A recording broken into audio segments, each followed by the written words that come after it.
Hey everybody, Chad Wesley Smith here. Going to be starting a new series, Week in Review. In this, I'm going to be taking you through a week of training with Kristen Dunsmore and Marisa Inda, showing you kind of the why behind the what of their plan. So talking about their technique, but really giving you some insight to why we're doing what we're doing as Marisa prepares for IPF Raw Worlds in Belarus in late June, and Kristen prepares for the Bar Showdown in Atlanta in July. Hopefully you'll learn something. Enjoy. So here we go with Monday's training session. Right now, Marisa is in week 3 of her training block.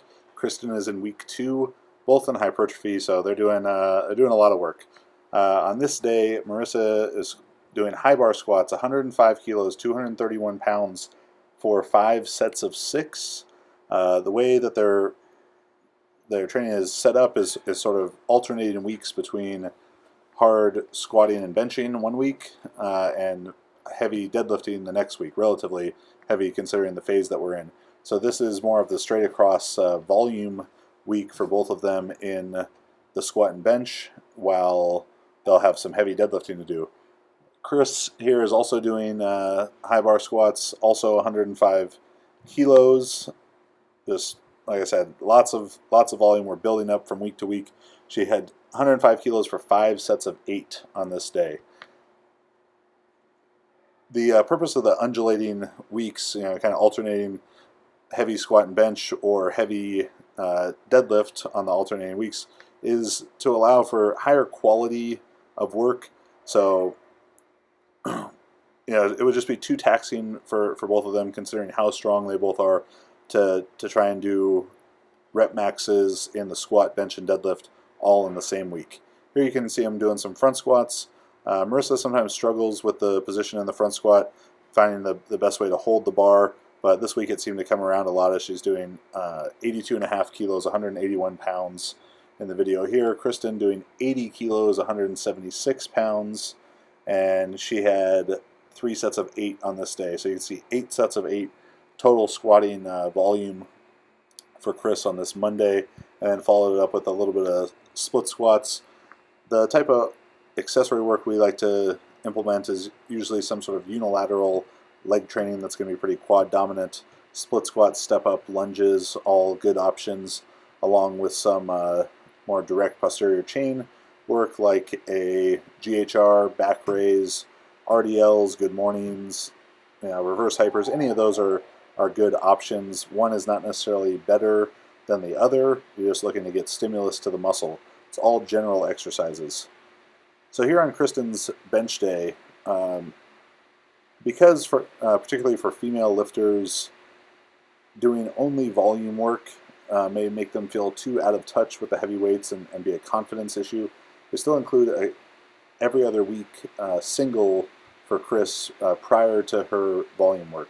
So in week 1 of her program, she went for a rep max, about 8 rep max, and here in week 2, just doing a couple singles before she went on to do her reps for the day.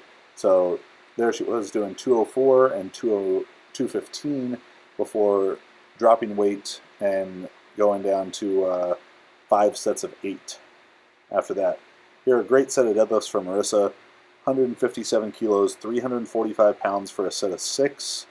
She's a little bit late with her hips at the lockout from what we'd ideally like to see, but still a PR. Marisa, one of the best deadlifters in the world, 413 pounds at 114 body weight, number 2 in the IPF in that.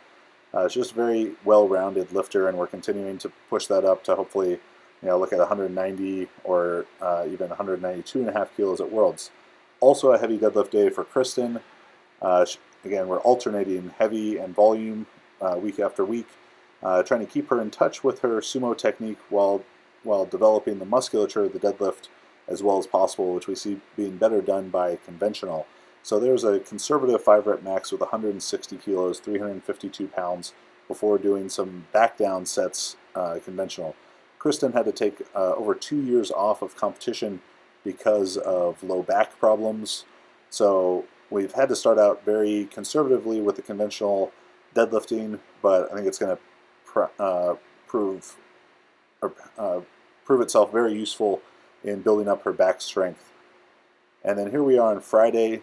Both the girls had straight across volume work in the low bar squat. We do high bar squatting on Monday, low bar squatting right now on Fridays.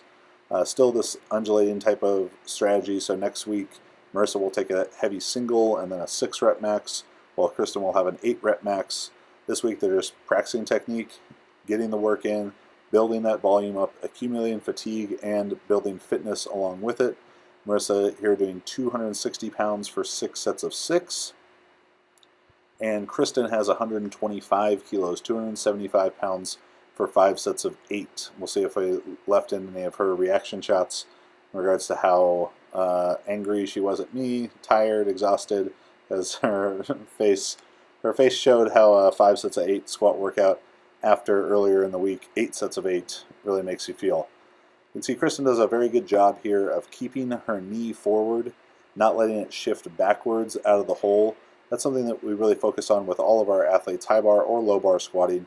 The better job they can do of keeping the knee in its most forward position for the first few inches out of the hole is going to allow them to best utilize their quads where they're most suited to be used. In the low angles, below parallel to a few inches above parallel, the hamstring is not really able to act on the bar and put force into the bar.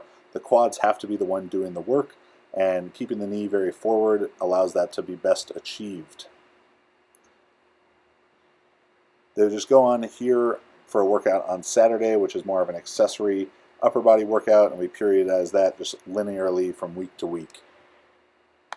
With the new Juggernaut online coaching programs, we've had a lot of questions about which program is right for you. So here's a quick synopsis of our 3 different levels of coaching. First, club programming. Club programming is great if you're just looking to add some more structure, some expert design to your strength training for powerlifting or weightlifting, but probably not the best decision if you're looking to compete in one of the other sports, or if you have a specific competition date in mind, as just more general, continuous programming. Team programming is our favorite option. Team programming gives you programming tailored to your size, strength, gender, experience, and goals, control over the timing of the training relative to your competition, and access to our team of coaches for video review. One-on-one programming is going to be your best bet if you need very personalized attention based on a unique competition schedule, injury history, or if you're just looking to make sure that everything is built as specifically as possible to you. So we have 3 different levels of programming, and one of them is definitely going to be a great fit for you to help you improve in powerlifting or weightlifting.